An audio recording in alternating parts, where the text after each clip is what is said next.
അമ്മയുടെ വില എനിക്ക് കിട്ടിയിട്ടില്ല. എൻ്റെ രണ്ടാമത്തെ വയസ്സിൽ എൻ്റെ സ്വന്തം അമ്മ എന്നെ ഇട്ടിട്ട് പോയതാണ്. പിന്നെ അതിൻ്റെ ഇടയ്ക്ക് ഞാൻ ലൈഫ് സ്റ്റോറിയിൽ കുറേ കാര്യങ്ങളും പറഞ്ഞിട്ടുണ്ട്.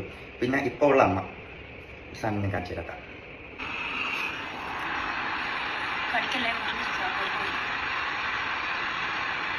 ഇതൊക്കെ നിങ്ങൾ പറയുന്ന എടുത്തു വളർത്തിയ മോൻ കണ്ട സാധനങ്ങളാണിത്, മനസ്സിലായത്? അപ്പോൾ ഞാനിത് കണ്ടിട്ട് മെസ്സേജ് ഇട്ടു. ഇത് കണ്ടു കഴിഞ്ഞാൽ ഋതപ്പൻ്റെ അവസ്ഥ എന്തായിരിക്കും? ഋതപ്പൻ്റെ കൂടെ പഠിക്കുന്നവരാണെങ്കിലും ഇപ്പം മിക്ക പിള്ളേരാണെങ്കിലും പോലും സോഷ്യൽ മീഡിയ യൂസ് ചെയ്യുന്ന ആൾക്കാരാണ് കൂടുതൽ.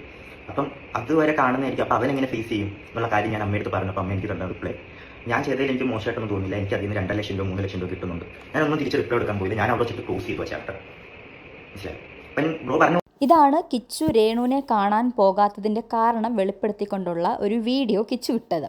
അതായത് ഇങ്ങനൊരു വൾഗർ മെസ്സേജ് ഇട്ടപ്പോൾ താൻ പറഞ്ഞിരുന്നു അമ്മയോട് ഇങ്ങനത്തെ ഒരു വീഡിയോ ചെയ്യരുത്, ഇത് കണ്ടിട്ട് എനിക്ക് ഉറങ്ങാൻ പോലും പറ്റുന്നില്ല, ബിഗ് ബോസിൽ കൂടെ അത്യാവശ്യം ഫെയിമും കാര്യങ്ങളൊക്കെ ആയില്ലേ, അപ്പോൾ അതിൻ്റെ പ്രൊമോഷനൊക്കെ കിട്ടുന്നുണ്ടല്ലോ, ആ പൈസ കൊണ്ടുവന്ന് സുഖമായിട്ട് ജീവിച്ചുകൂടെ, എന്തിനാണ് ഇങ്ങനത്തെ കാര്യങ്ങളൊക്കെ ചെയ്യുന്നത്, ഇത് മോശമല്ലേ, ഋതപ്പനെ അത് ബാധിക്കും, അവൻ്റെ ഫ്രണ്ട്സൊക്കെ ഈ വീഡിയോസൊക്കെ കാണുന്നതല്ലേ, അങ്ങനത്തെ ഉള്ള രീതിയിൽ എനിക്ക് ഉറങ്ങാൻ പോലും പറ്റുന്നില്ല ഇതൊക്കെ കണ്ടിട്ട് എന്നുള്ള രീതിയിൽ കിച്ചു ഒരു മെസ്സേജ് അയച്ചപ്പോൾ രേണു തിരിച്ചുള്ള മറുപടി പറഞ്ഞത് ഇതെല്ലാവരും ചെയ്യുന്നതാണ്, ഇതിൽ നിന്ന് എനിക്ക് 2.5 ലക്ഷം രൂപയോളം പൈസ കിട്ടുന്നുണ്ട്, പിന്നെ നിനക്ക് എന്താ പ്രശ്നം എന്നുള്ള രീതിയിൽ. അപ്പം കിച്ചുവിന് മനസ്സിലായി രേണു ഇത് നിർത്താനൊന്നും ഉദ്ദേശമൊന്നും ഇല്ല എന്നുള്ളത് കിച്ചുവിന് മനസ്സിലായപ്പം കിച്ചു പിന്നെ അതിനെക്കുറിച്ച് സംസാരിക്കാൻ പോയില്ല, ആ ചാപ്റ്റർ അവിടെ ക്ലോസ് ചെയ്തു. അപ്പോൾ ഇതിനുള്ള മറുപടിയുമായിട്ട് രേണു ആക്ച്വലി രംഗത്ത് വന്നിട്ടുണ്ടായിരുന്നു. അപ്പോൾ ആ മറുപടി എന്താണെന്ന് നമുക്കൊന്ന് കേട്ട് നോക്കാം.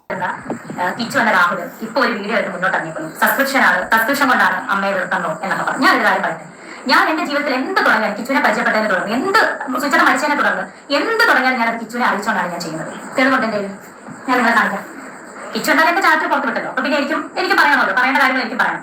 ഞാൻ കിച്ചനോട് പറഞ്ഞ സബ്സ്ക്രിപ്ഷൻ ചാറ്റ് മാത്രമേ ഞാൻ കാണിക്കുള്ളൂ, കാരണം എന്നെ പറ്റി അതാണല്ലോ പറഞ്ഞത്, സബ്സ്ക്രിപ്ഷൻ ആണല്ലോ ഇപ്പം മെയിൻ പ്രശ്നമായിട്ട് ഇപ്പം പറഞ്ഞത്. അപ്പൊ ആ സബ്സ്ക്രിപ്ഷൻ ചാറ്റ് മാത്രം ഞാൻ കാണിക്കാം. ഓക്കെ, ഞാൻ കിച്ചനോട് പറഞ്ഞു ഞാൻ കാണിക്കാം. കിച്ചു സാർ ഞാൻ സബ്സ്ക്രിപ്ഷൻ തുടങ്ങി, അപ്പൊ സ്മൈലിയുടെ ചിഹ്നം എടുത്തപ്പോൾ കിച്ചു ആഹാ, അപ്പൊ ഞാൻ 500 സബ് കഴിഞ്ഞു കേട്ടോ, തുടങ്ങി അന്നാണ് നിങ്ങൾ ഓർക്കണം, എന്റെ തുടങ്ങി അന്ന് 500 സബ് കഴിഞ്ഞു കേട്ടോ. അപ്പൊ കിച്ചു എന്താ എന്നോട് പറഞ്ഞ മറുപടി, നിങ്ങൾ മേലെ ഇത് ചെയ്യരുതെന്നല്ല പറഞ്ഞത്, നിങ്ങൾ ഇത് ഒരിക്കലും ചെയ്യരുതെന്ന് കിച്ചു അന്ന് എന്നോട് പറയുമായിരുന്നെങ്കിൽ മോനെ കിച്ചു അമ്മ സബ്സ്ക്രിപ്ഷൻ തുടങ്ങത്തില്ല, പക്ഷെ മോൻ എന്താ പറഞ്ഞല്ലോ ഗുഡെന്ന്. അതിനുശേഷം ഞാൻ പറഞ്ഞ 600 കഴിഞ്ഞു 180 രൂപയാണ്. അപ്പൊ കിച്ചു പറയട്ടാ 180. നിങ്ങൾ കണ്ടോ ചാറ്റ് കണ്ടോ, നിങ്ങൾ ചാറ്റ് കാണും. കിച്ചു സാൻ ഫുള്ള് കാണാമോ ചാറ്റ്? ഇതാണ് എന്റെ ചാറ്റ് കാണിച്ചുകൊണ്ടാണ് ഞാൻ ഇത് പുറത്ത് വിട്ടത്, അല്ലെങ്കിൽ ഞാൻ ഒരിക്കലും വിടത്തില്ലായിരുന്നു മോനെ. കിച്ചു ഞാൻ തമ്മിലുള്ള ചാറ്റാണ്, സബ്സ്ക്രിപ്ഷന്റെ ഭാഗത്തായാണ്. അപ്പൊ എന്റെ പൊന്നു കുഞ്ഞു മോനെ കിച്ചു നീ സമ്മതിച്ചുകൊണ്ടാണ് അമ്മ ഇത് ചെയ്തത്. പിന്നെ മോൻ ഗുഡെന്ന് പറഞ്ഞുകൊണ്ടാണ് മോൻ അന്ന് എന്നോട് പറയാൻ അമ്മേ അത് വേണ്ട കേട്ടോ എന്ന് പറയാൻ അമ്മ ചെയ്യത്തില്ലായിരുന്നു മോനെ. മോൻ ഗുഡ് നന്നായെന്ന് പറഞ്ഞുകൊണ്ട് മാത്രമാണ് ഞാൻ ഇത് ചെയ്തത്. പിന്നെ നാക്കിന്റെ വീഡിയോ എന്നൊക്കെ അറിയാം, ലൈവ് വീഡിയോ വന്നപ്പോൾ കിച്ചു എന്നോട് സംസാരിച്ചു. അപ്പോഴാണ് കിച്ചു എന്നോട് ഇത് സംസാരിക്കുന്നത്. അത്രയും നാളുമായിട്ട് കിച്ചു എന്നോട് ഇത് സംസാരിച്ചിട്ടില്ലായിരുന്നു. അങ്ങനെ സംസാരിച്ചപ്പോൾ ഞാൻ എന്താ പറഞ്ഞത്, കിച്ചു എത്രയോ പേര് ഓരോന്ന് ചെയ്യുന്നു, അവർക്കൊന്നും ഇല്ലാത്ത പ്രശ്നമാണ് എനിക്ക് പൈസ കിട്ടുന്നുണ്ടല്ലോ കിച്ചു, 2 ലക്ഷം രൂപ കിട്ടുന്നുണ്ടല്ലോ, അന്നത്തെ കാര്യം കേട്ടോ, നിങ്ങൾക്ക് കിട്ടുന്നുണ്ടല്ലോ കിച്ചു. അതാണ് ഞാൻ ആ പറഞ്ഞ കാര്യം, അത് കിച്ചു പുറത്തു വിടേണ്ട കാര്യം ഉണ്ടായിരുന്നു. അതുകൊണ്ടല്ലേ അമ്മ ഈ ചാറ്റ് പുറത്തു. ഇതിൽ രേണു മനസ്സിലാക്കേണ്ട ഒരു കാര്യം എന്താണെന്ന് വെച്ചാൽ രേണു സബ്സ്ക്രിപ്ഷൻ തുടങ്ങിയതല്ല ഇവിടുത്തെ പ്രശ്നം. രേണു അതിൽ തുടങ്ങിയതിൽ കിച്ചുവിനൊരു പ്രശ്നവും ഇല്ല, എത്രയോ ആൾക്കാർ സബ്സ്ക്രിപ്ഷൻ തുടങ്ങുന്നുണ്ട്, എല്ലാ ഫേമസ് ആക്ടേഴ്സും ഒക്കെ തുടങ്ങുന്നുണ്ട്. പക്ഷേ രേണു അതിനകത്തൊരു വൾഗാരിറ്റിയോട് കൂടിയുള്ളൊരു വീഡിയോ ഇട്ടൊരു ലൈവ് വന്നപ്പം അതിനെക്കുറിച്ചാണ് കിച്ചു എടുത്ത് പറയുന്നത്, അമ്മ എന്തുകൊണ്ട് അങ്ങനെ ചെയ്തു, അതെനിക്ക് പറ്റുന്നില്ല. അപ്പോൾ രേണു പറഞ്ഞു രേണുവിന് പൈസ കിട്ടുന്നുണ്ടെന്ന്. അപ്പം കിച്ചു അത് ക്ലോസ് ചെയ്തു, ആ ചാപ്റ്റർ അവിടെ ക്ലോസ് ചെയ്തു. പക്ഷേ സ്റ്റിൽ അങ്ങനെ ഒരു വൾഗാരിറ്റിയോടുകൂടിയുള്ള വീഡിയോ സമൂഹ മാധ്യമങ്ങളിൽ പ്രദർശിപ്പിക്കാൻ തുടങ്ങി വൈറലായി തുടങ്ങിയപ്പം അതിൻ്റെ നാണക്കേടാണ് കിച്ചു അവിടെ ശരിക്കും അത് കാണിച്ചത്. രേണു പറയുന്നത് പോലെ മേ ബി കിച്ചുവിൻ്റെ ഇഷ്ടത്തോടു കൂടി അല്ലെങ്കിൽ കിച്ചു ഓക്കെ പറഞ്ഞിട്ടായിരിക്കും സബ്സ്ക്രിപ്ഷൻ തുടങ്ങിയത്. പക്ഷേ ഇതിനകത്ത് കിച്ചുവിന് ഇഷ്ടമില്ലാത്തൊരു ഭാഗം വന്നപ്പോഴല്ലേ കിച്ചുവിന് പറയാൻ പറ്റത്തുള്ളൂ. അല്ലാതെ രേണു ചുമ്മാ ഒരു ചാനൽ തുടങ്ങിയതിനകത്ത് കിച്ചുവിന് ഇപ്പോൾ ഒരു എതിർപ്പ് പ്രകടിപ്പിക്കേണ്ട കാര്യമില്ലല്ലോ.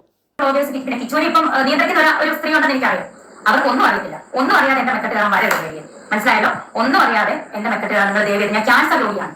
ഇനിയെങ്കിലും കിച്ചു ഇനിയെങ്കിലും ഈ അമ്മേനെ വെറുതെ നീ എന്നെ നോക്കണ്ട, നീ എനിക്ക് ഗുണം ചെയ്യണ്ട, നീ എന്നെ അമ്മേനെ വിളിക്കണ്ട, ദയവ് ചെയ്ത് ഒന്നും എന്നെ നീ വിളിക്കണ്ട, എനിക്ക് എന്നെ ദ്രോഹിക്കാതിരുന്നൂടെ നിനക്ക് ഇനിയെങ്കിലും. ഞാൻ ക്യാൻസർ വന്നിട്ട് ഞാൻ മരിച്ചാൽ പോലും എനിക്ക് നീ ഒന്നും ചെയ്യണ്ട. എന്റെ ഋതപ്പൻ, എന്റെ കുഞ്ഞ്, ഞാൻ പ്രസവിച്ച എന്റെ ഒരേ ഒരു കുഞ്ഞ്, നിന്നെ ഞാൻ ഋതപ്പനേക്കാൾ കൂടുതൽ ഞാൻ സ്നേഹിച്ചു, നിന്നെ ഞാൻ ഋതപ്പനേക്കാൾ കൂടുതൽ ഞാൻ നിനക്ക് എന്റെ സബ്സ്ക്രിപ്ഷൻ കിട്ടിയ പൈസ വരെ ഞാൻ നിനക്ക് തന്നു, ഒരുപാട് പൈസ ഞാൻ ഉറക്കമടിച്ച്, ഞാൻ ആത്മഹത്യ ചെയ്തിട്ട്, ഞാൻ ഉറക്കമടിച്ച് ഗൾഫിൽ പോയി പ്രൊമോഷൻ ചെയ്ത് എല്ലാം ഞാൻ നിനക്ക് അതിന്റെ ഓർഡർ ഞാൻ നിനക്ക് തന്നിട്ടുണ്ട്. നീ അതെല്ലാം വാങ്ങിച്ചിട്ടുണ്ട്, ആ ചാറ്റുകളെല്ലാം എന്റെ ഉണ്ട്, പക്ഷെ ഞാൻ അത് കാണിക്കത്തില്ല കിച്ചു, നീ അല്ല ഞാൻ. നിന്റെ അമ്മ സ്വന്തം പെട്ടതല്ല നിന്നെ ഇട്ടിട്ട് പോയത് 1.5 വയസ്സിലൊക്കെ ഒട്ട കഥ വരെ എന്നോട് നീ പറഞ്ഞു. കൊല്ലത്തെ വീട്ടിൽ വെച്ച് നീ അനുഭവിച്ച ചെറുപ്പത്തിൽ അനുഭവിച്ച കാര്യങ്ങൾ വരെ നീ എന്നോട് പറഞ്ഞിട്ടുണ്ട്. ഞാൻ അതൊന്നും ചെറുപ്പത്തിൽ അനുഭവിച്ച കാര്യങ്ങൾ വരെ നീ എന്നോട് പറഞ്ഞിട്ടുണ്ട്. ഞാൻ അതൊന്നും പുറത്തു വിടുന്ന ലഭിച്ചു. ഞാൻ അങ്ങനത്തെ ഒരു അമ്മയല്ല, ഞാൻ അങ്ങനത്തെ ഒരു സ്ത്രീ അല്ല. ഇനിയെങ്കിലും എന്നെ വെറുതെ വിടുക. ഞാൻ ക്യാൻസർ രോഗമായിട്ട് ഞാൻ മല്ലിടുവാണ്. എനിക്ക് എന്റെ ഹൃദയത്തിന് വേണ്ടിയിട്ട് ജീവിച്ചേ പറ്റത്തുള്ളൂ. എന്നെ വെറുതെ വിടുവിച്ചു, കിച്ചു എന്നെ വെറുതെ വിടും. പിന്നെ ഇതിനകത്ത് രേണുസുതി പറയുന്ന ആ വ്യക്തി എന്ന് പറയുന്നത്, അതായത് കിച്ചുവിനെ കൺട്രോൾ ചെയ്യുന്ന ആ വ്യക്തി എന്ന് പറയുന്നത് ഷഫീന ബീവി എന്ന് പറയുന്നൊരു സ്ത്രീയെക്കുറിച്ചാണ്.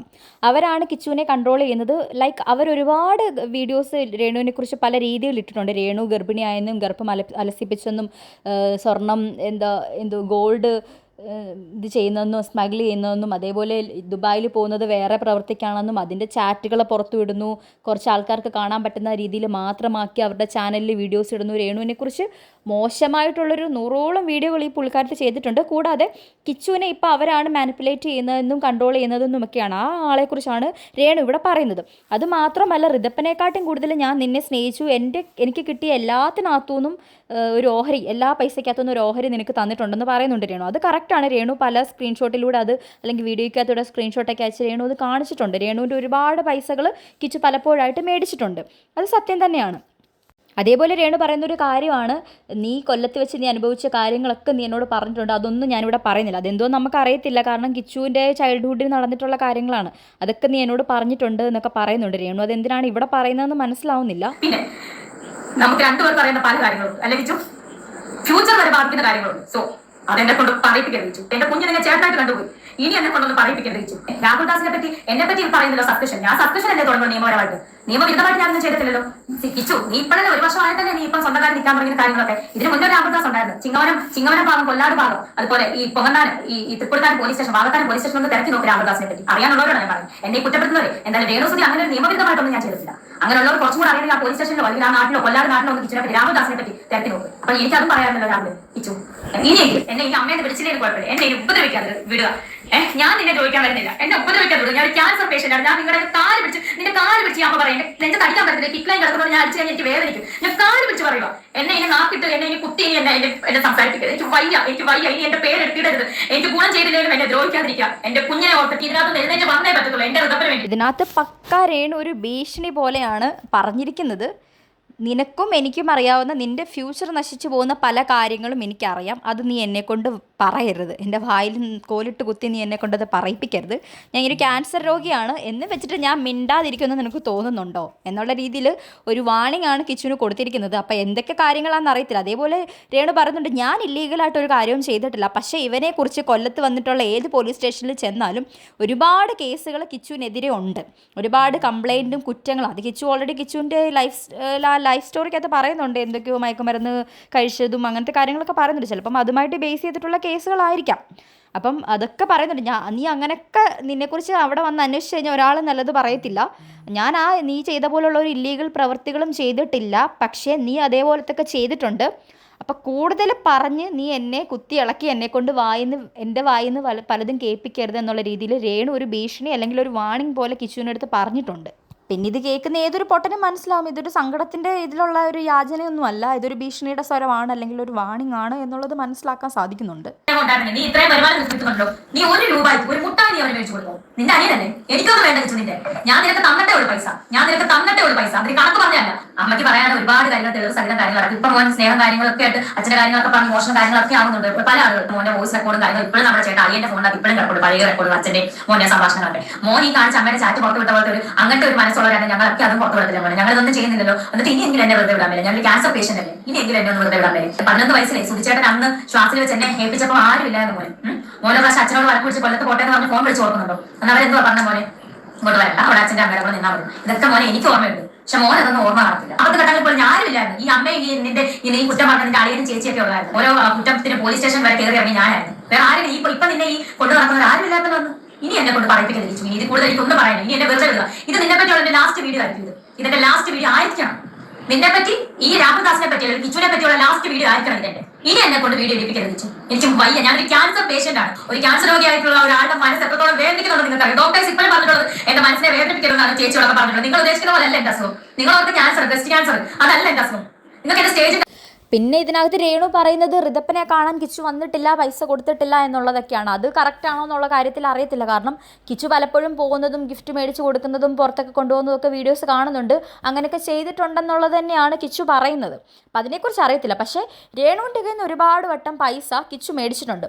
അതുകൂടാതെ പലപ്പോഴും പല കാര്യങ്ങളുണ്ടായപ്പോഴും രേണുവാണ് കിച്ചുവിനെ പോലീസ് സ്റ്റേഷനിൽ കയറി ഇറങ്ങിയതും സഹായിച്ചതും. അതേപോലെ നിൻ്റെ അച്ഛനെക്കുറിച്ച് ഇപ്പോൾ സുധിയെക്കുറിച്ച് ഉള്ള രീതിയിൽ ഭയങ്കര സെൻറ്റിമെൻറ്റ്സ് ഒക്കെ നീ കുറേ പറയുന്നുണ്ടല്ലോ. നീ എങ്ങനെയാണോ സുധിയുടെ അടുത്ത് സംസാരിച്ചിട്ടുള്ളതെന്നുള്ള വീഡിയോയും അല്ലെങ്കിൽ ഓഡിയോയും എൻ്റെ കയ്യിലുണ്ട്. അതേപോലെ നിൻ്റെ ലൈഫിലുള്ള പല കാര്യങ്ങളും എനിക്കറിയാം. പല കാര്യങ്ങളും പറഞ്ഞു കഴിഞ്ഞാൽ നിനക്കത് നാണക്കേടുണ്ടാവും. പല വോയിസ് റെക്കോർഡുകളും എൻ്റെ കയ്യിലുണ്ട്. അപ്പം ഇതെൻ്റെ ലാസ്റ്റ് വീഡിയോ ആയിരിക്കണം. ഇനി നിന്നെക്കുറിച്ച് പറയിപ്പിക്കാൻ എന്നെ ഇടയാക്കരുത് എന്നുള്ള രീതിയിൽ നല്ല അസലായിട്ട് രേണു ഭീഷണിപ്പെടുത്തുന്ന രീതിയിലാണ്. അപ്പം എനിക്ക് ഇതിനകത്ത് മനസ്സിലാക്കേണ്ട എന്താണെന്ന് വെച്ചാൽ കിച്ചുവിൻ്റെ ഭാഗത്തും തെറ്റുകളുണ്ട്, രേണുവിൻ്റെ ഭാഗത്തും തെറ്റുകളുണ്ട്. ഇത് അങ്ങോട്ടും ഇങ്ങോട്ടും തോണ്ടിയെടുക്കാൻ നോക്കിക്കഴിഞ്ഞാൽ രണ്ടുപേരും ചീഞ്ഞ് നാർത്തതേ ഉള്ളൂ. ഇപ്പം രേണുവിന് പറയാനുണ്ടെങ്കിൽ രേണുവിനും കുറേ കാര്യങ്ങൾ പറയാൻ കാണുമായിരിക്കും, കിച്ചുവിന് പറയാനുണ്ടെങ്കിൽ കിച്ചുവിനും കാര്യങ്ങൾ പറയാൻ കാണുമായിരിക്കും. അപ്പം അങ്ങോട്ടും ഇങ്ങോട്ടും പറയാൻ തുടങ്ങിക്കഴിഞ്ഞാൽ രണ്ടുപേരുടെയും ഭാഗത്ത് മിസ്റ്റേക്കുകൾ ഉള്ളത് കൊണ്ട് തന്നെ ഇവർ മിണ്ടാതിരിക്കുന്നതാണ്, അല്ലെങ്കിൽ ഈ ഒരു പ്രശ്നത്തോടു കൂടി ഇത് അവസാനിപ്പിക്കുന്നതാണ് അങ്ങ് നല്ലത്. കിച്ചുവിനെ സപ്പോർട്ട് ചെയ്യുന്ന ഒരുപാട് ആൾക്കാരുണ്ട്. അതേപോലെ തന്നെ രേണുവിൻ്റെ ഈ അവസ്ഥകൾ കൊണ്ട് മാറിയ ആൾക്കാരും ഉണ്ട്, അല്ലാതെ തന്നെ രേണുവിനെ സപ്പോർട്ട് ചെയ്യുന്ന ആൾക്കാരും ഉണ്ട്. അപ്പം ഇപ്പോഴത്തെ ഒരു കറണ്ട് സിറ്റുവേഷൻ അനുസരിച്ചിട്ട് ഇനി മിണ്ടാതിരിക്കുന്നതാണ് നല്ലത്. ഇപ്പം ഈ അഹാനകൃഷ്ണയും തൻവിയും തമ്മിലുള്ള പ്രശ്നം അവിടെ അങ്ങ് സോൾവ് ആയില്ലേ. ഇനിയിപ്പോൾ അങ്ങോട്ടും ഇങ്ങോട്ടും പറഞ്ഞ് തുടങ്ങിയിരുന്നെങ്കിൽ സോഷ്യൽ മീഡിയയിൽ ഇത് വലിയ ചർച്ചകളാകുമായിരുന്നു. അവർക്കത് നാണക്കേടാണ്, കാരണം കുറച്ച് സെലിബ്രിറ്റീസും കൂടെയാണ്. അപ്പോൾ അവരിനി അത് പറഞ്ഞു കഴിഞ്ഞാൽ അവർ നാറുമെന്ന് അവർക്ക് അറിയാവുന്നത് കൊണ്ട് തന്നെ അവരത് സ്റ്റോപ്പ് ചെയ്തു, അടുത്ത ടോപ്പിക്കുകളിലേക്ക് മാറി കാര്യങ്ങൾ. അതേപോലെ തന്നെ ഇവരിവിടെ നിർത്തുന്നതാണ് ഇവർക്ക് നല്ലത്, അല്ലെങ്കിൽ കാര്യങ്ങൾ കൈവിട്ട് പോകും. ഇനിയിപ്പോൾ കിച്ചുവിന് ഇതിനെക്കുറിച്ച് എന്തെങ്കിലും മറുപടികൾ വരുമോ ഇല്ലയോ എന്നുള്ളതൊന്നും നമുക്കറിയത്തില്ല, നമുക്ക് നോക്കാം.